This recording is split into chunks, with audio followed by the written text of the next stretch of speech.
방패. 헌재 방패. 예, 그리고 김주현 민정수석이 핸들링하는 예. 검찰의 캐비넷. 이런 것들이 지금 세 가지네. 이런 것들이 지금 운신의 폭을 좁히고 있는 것이 아니냐. 그럼 어떻게 돌파해야 됩니까, 의원님? 이 세 가지를 보면 만만치 않은 이슈들인 것 같아요, 다. 네네. 예, 이랬을 때 그러면 이게 특검 돌파나 사실은 이게 탄핵 돌파가 어려워지는 거면 국민들은 진짜 대략 난감해지는 상황인 근데 거거든요. 이제 이런 부분이 있는 거죠. 이제 의회에서는 의회가 할 일을 해야 되고 네. 지금 이철희 전 의원이 쓴 나쁜 정권은 어떻게 무너지는가 예. 그 부제가 이제 탄핵의 정치학을 보면 그 탄핵을 대통령이 탄핵을 받지 않으려면 탄핵으로 쫓겨나지 않으려면 세 가지 쉴드를 잘 활용을 하라. 첫 번째가 의회 방패, 네. 그다음에 두 번째가 대중 방패, 예. 세 번째가 사법 방패, 즉 헌법재판소 방패죠. 예. 근데 이제 의회 방패는 우리가 8개가 모자란 거고 저쪽이 108개 8석을 방패로 그러니까요. 사용하고 있어요. 예. 이 8개 방패를 어떻게 뚫을 거냐. 예. 의회가 고민해야 되는 네, 거고요. 네. 근데 그다음에 이제 대중 방패, 광장이죠. 네. 노무현 대통령은 대중 방패가 작동을 했던 것이고 의회 방패가 뚫렸지만 네. 대중 방패가 작동을 해서 헌재 방패까지 영향을 줬던 거죠. 네. 그다음에 박근혜 대통령은 오히려 대중 방패가 아니라 대중의 창이 됐죠. 그렇죠. 그래서 대중의 창이 헌재 방패를 뚫어버린 거죠. 그렇죠. 의회 방패, 헌재 방패를 다 뚫어버린 거예요. 그렇죠. 예. 대중의 맞아요. 창이. 예. 그러면 대중의 창이 날카로워지고 커지는 것이 가장 중요합니다.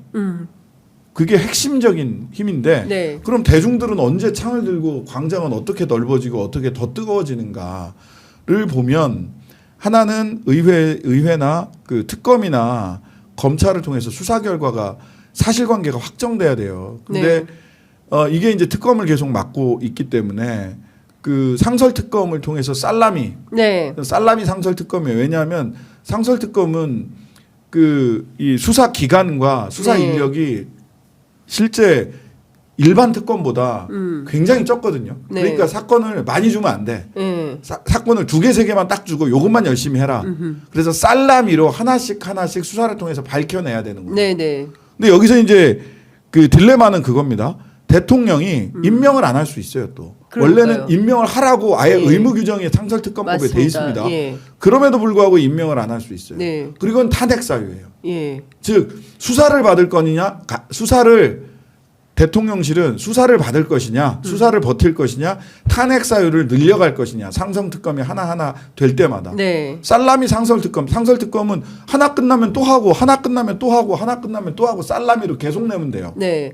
이번에도 3개만 했어요. 그러니까요. 네, 수사 대상. 지금 말씀 주신 대로 삼부토건 그리고 그 백경정. 예, 세관 마약 그리고 또 그다음에 하나는 증감법. 증감법. 요 세 국회 가지에 증감법. 대해서 이제 일단 시작을 하는데 요거는 그러면 특검 임명을 3일 안에 임명하여야 한다로 되어 하여야 있지만 한다로 돼 있죠. 대통령이 임명하지 않으면 그랬을 때는 어떻게 되는 겁니까? 그러면은 이 헌법소 의지가 없는 거죠.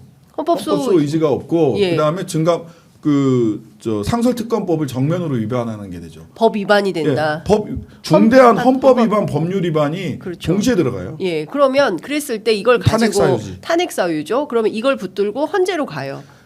탄핵 사유를 계속 누적시켜야 돼요. 아, 그리고 중요한 거는 저는 이 헌재 제가 이제 다시 보면서 네, 그 이철희 의원 책에 동의하는 부분도 있고 동의하지 않는 부분도 있지만 책을 보면서 저도 다시 박근혜 탄핵 결정문을 다시 읽고 노무현 전 대통령의 탄핵 기각 결정문을 다시 읽었어요. 네, 우리가 법률가의 시각을 벗어나야 되는구나라고 생각을 한 게 뭐냐면 그 중대성 요건이 있습니다. 중대성 요건. 네, 그 헌법과 법률 위반이라고만 돼 있어요. 예, 그 헌법에는 헌법과 법률 위반, 탄핵 사유는 헌법과 법률 위반인데 헌법재판소가 창설한 요건이 하나 더 있습니다. 그게 네. 뭐냐면 중대성 요건이에요. 중대성. 예, 중대성. 예, 그 노무현 대통령을 기각할 때 네, 그 공직선거법 위반했다. 네, 그러나 중대하지 않기 때문에 대통령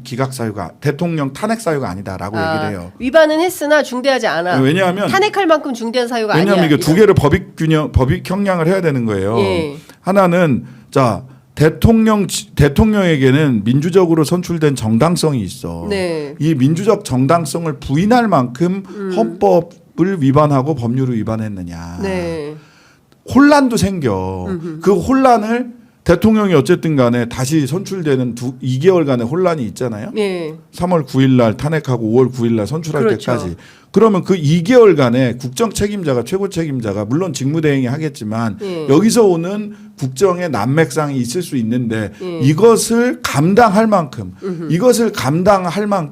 지금 그대로 두는 게 더 나은 형편없을 거냐. 때 예. 그렇죠. 이게 이제 중대성 요건이에요. 이게 중대성 요건이거든요. 네네. 이 중대성 요건이 예. 저는 헌법재판관이 법리적 판단을 하는 거라고 많이 오해를 해요. 그래서 범죄 행위가 매우 중대해야 된다. 헌법 위반이 매우 중대해야 된다. 그러나 네. 두 번의 탄핵 결과나 기각 결과를 보거나 중대성이라는 게 헌법재판관 9명이 주관적 판단이 다 다를 수 있어요. 근데 그거를 지금 말도 안 되는 말씀을 하고 계시는 안창호 검찰 출신 예. 안창호 당시 헌법재판관도 8대 0의 8 중에 1명이었어요. 즉 이 중대성 요건은 민심이에요. 민심이다. 예. 예. 그냥 법대위에서의 법이 아니라 예. 민심이 얼마나 문제가 있다라고 얘기하느냐가 중대성 요건이다.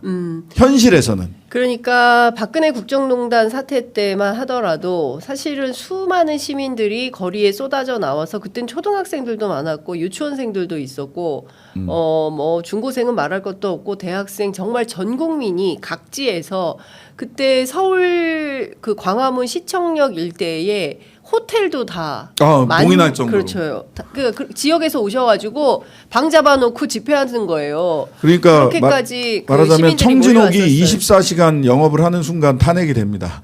9시 반에 문제. 진짜 얘기된다. 근데 식당이 청진옥이 아까 보니까 12시까지. 예 댓글에 보니까 김밥 천국도 많이 폐업했다. 예, 이런 맞아요. 글이 아까 올라온 홍대 걸 쪽도 지금 문 보니까 닫은 데 되게 많아요.